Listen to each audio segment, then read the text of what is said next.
Well, g'day everyone and welcome to our channel. Welcome to a special edition episode of Trip for Two Australia.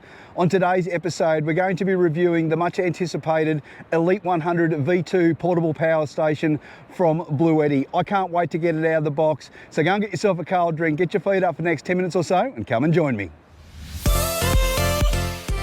Hi, I'm Steve. And I'm Alison. We decided a couple of years ago that we'd work hard and save all of our money and start living life on our own terms. So we bought a caravan and hit the road on a trip for two all around Australia. So why not come and join us every week for our adventures?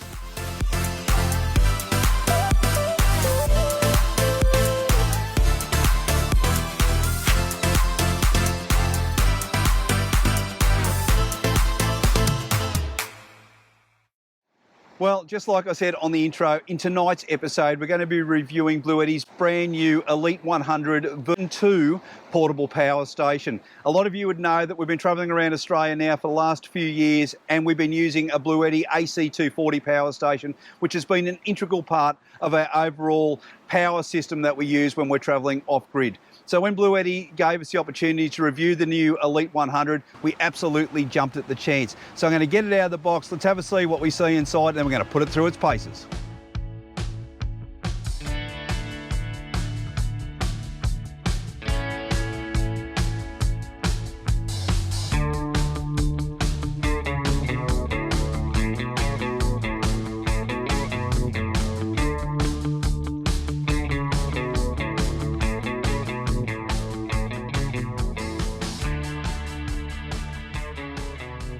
And here it is out of the box, the Elite 100 Bluetti portable power station. The other things you get inside the box are some instructions and a warranty card.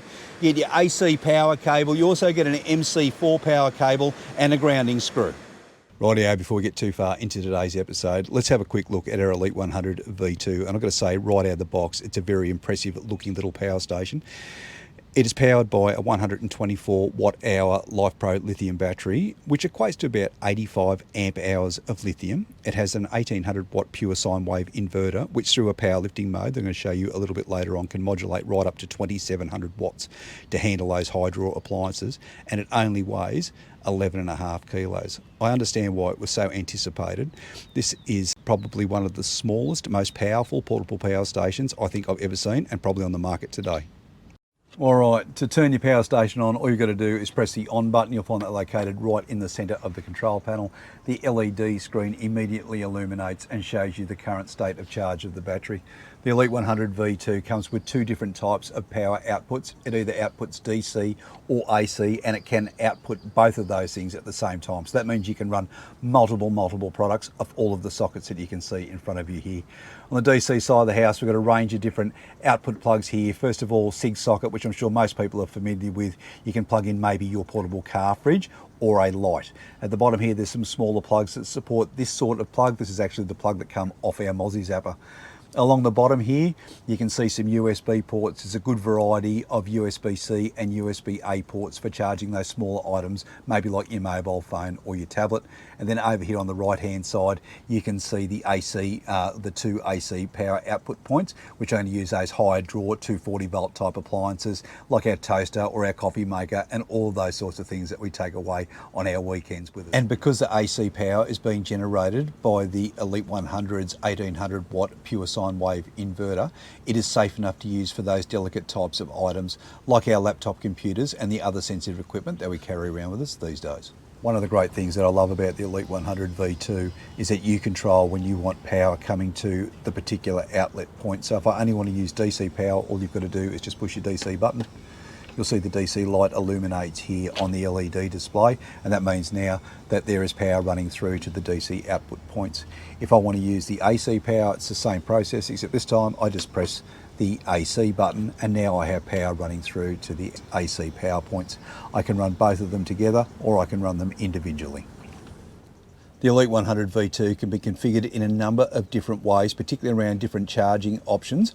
To access your settings menu here on your power station is really simple. All you've got to do is just push and hold your AC and DC buttons at the same time.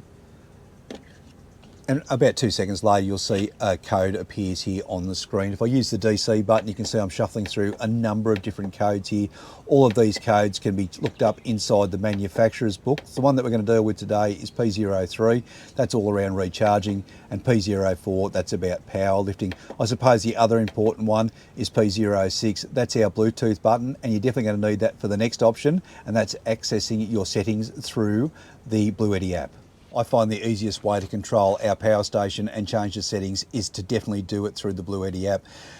If you haven't already downloaded, you'll find there's a QR code attached to the manufacturer's instructions. There's also one on the top of the power station, and there's also one on the outside of the box that it come in. All you need to do is scan the QR code. It'll take you through the App Store. You can download the app and control your Elite 100 V2 from the palm of your hand. So it was such a beautiful morning down here at the beach this morning. We thought we'd come down, we'd have a little bit of breakfast. We brought down a few appliances that we regularly use inside of our caravan, which we think will be a great test for the Elite 100. We've got our induction cooker, our coffee machine and our toaster. We're going to cook up a little bit of bacon and eggs, enjoy a cup of coffee and watch this beautiful beach as the tide rolls in. So because we're using the AC to run all of our appliances, I'm simply going to plug them in, just like I do at home, and turn on the AC button. So we'll just power up the coffee machine, and the first thing you'll notice is we'll start to get an output there on our watts meter, and the coffee's draw, or the coffee machine's draw, is 1,132. So let's get the coffee made, and then we'll get into cooking a bit of bacon and eggs.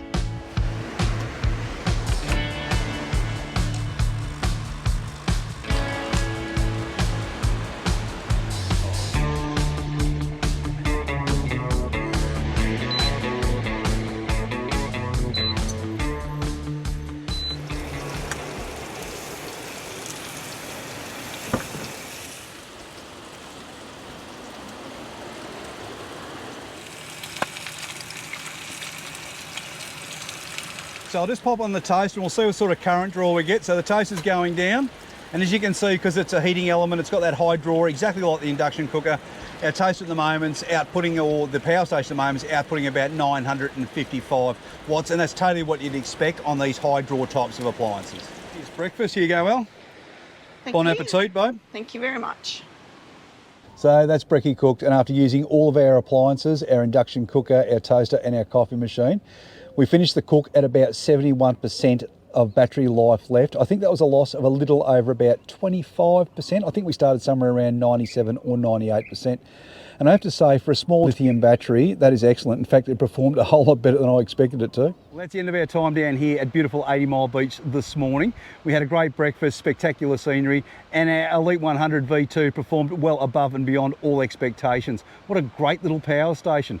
We're going to head back now up to the caravan park where I'm going to recharge it, and I'll go through all the recharging with you when we get back up there. And then we're going to come back down a little bit later on this afternoon. We're going to have dinner down here, watch a gorgeous sunset. I'll bring down some high draw appliances, and we'll see what we can do with our power station when we put it into powerlifting mode.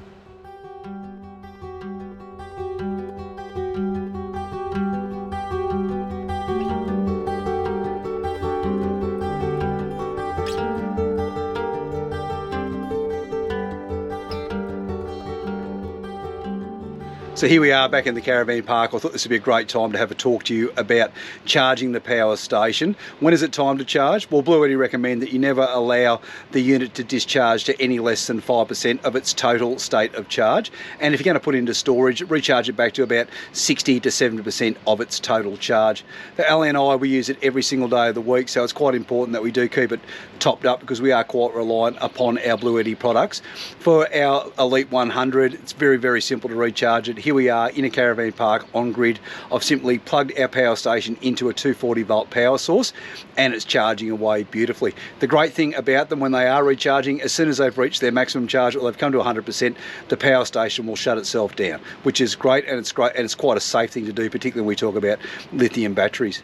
If we don't have access to 240 volt power in a caravan park, the other way that you can access it, of course, is to use a generator. We don't have a generator as a part of our traveling gear, so for us we would opt to use a DC input, and the best DC input that I can recommend to you is a Charger One, also by Bluetti. We have one inside the back of the ute. We've been using it now for over 12 months. It recharges our AC240 and now our Elite 100 faster than a normal SIG socket does if you're trying to charge it off that inside of your car. And of course you can also use a solar panel, and all of that can be connected up through your MC4 cable that was supplied with your power station. And finally, the Elite 100 has 3 charging modes. You can either set it in standard or silent, or you can set it into turbo mode. If you're using standard or silent, it takes about 2 hours to recover the battery to its fullest charge, and it'll input about 600 watts from whatever power source you put in it. Even if you're combining AC and DC power to go in, it'll cap out at 600 watts. If you want to put it into turbo mode, you'll find that you can recover about 80% of your battery in 45 minutes, and you can input about 1200 watts through an AC source, but combined with solar, you can put in about 1000 watts. But that's still pretty bloody good, particularly if you need to recover your power very, very quickly. When I'm setting the different modes for charging, I always set it up through the app. I just find it really easy. But if you want to do it here through your power station, just go through that manual mode that I showed you a little bit earlier and select page code number 3.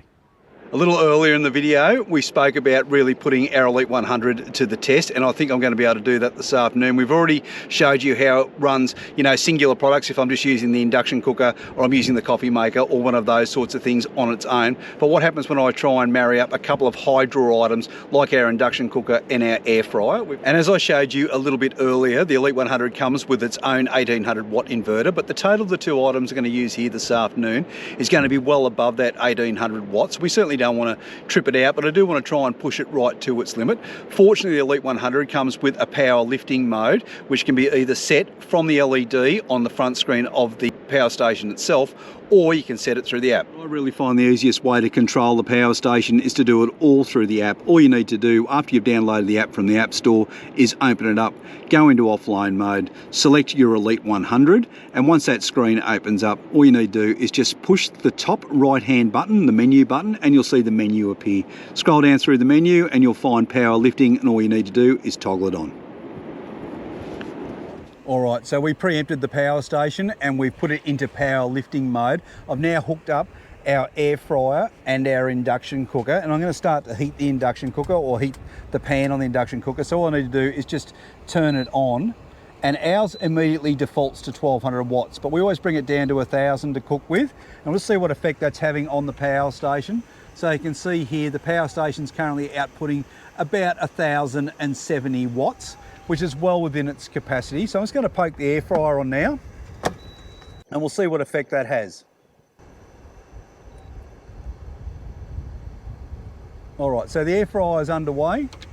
And you can see now our wattage output is increased to 1827. So even though we're in power lifting mode, we've definitely covered our bases, and I've got both appliances working away beautifully here at the moment. So dinner's been cooking for about 5 or 6 minutes now, and things are just rolling on really nicely. The Elite 100 is really handling this higher output as it runs the air fryer and our induction cooker. It's down to about 86%, which isn't too bad.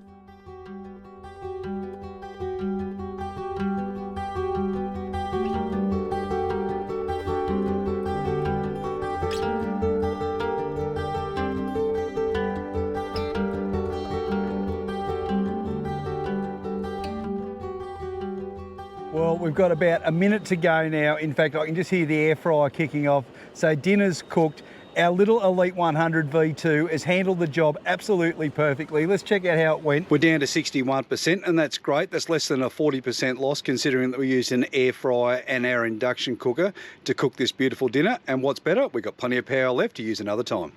So that's it, dinner's cooked, and that means it's the end of tonight's episode. We're going to have something to eat and watch this beautiful sunset. If you liked our Elite 100 and you want to check out the products that Bluetti's got to offer, here's the website that you can go and visit for all the information about the Elite 100 and all the other fantastic products that they sell. And when you're going through the checkout, make sure you use our exclusive discount code. You're going to save yourself 5%. If you liked today's episode, make sure you give me a like before you go. If you have any questions or comments, hit us up in the comments section. And of course, as usual, if you haven't already subscribed to our channel, please consider doing so, because it really allows our channel to grow. But until our normal travel blog this Saturday, you guys have yourselves a great week. We can't wait to see you. We'll see you then.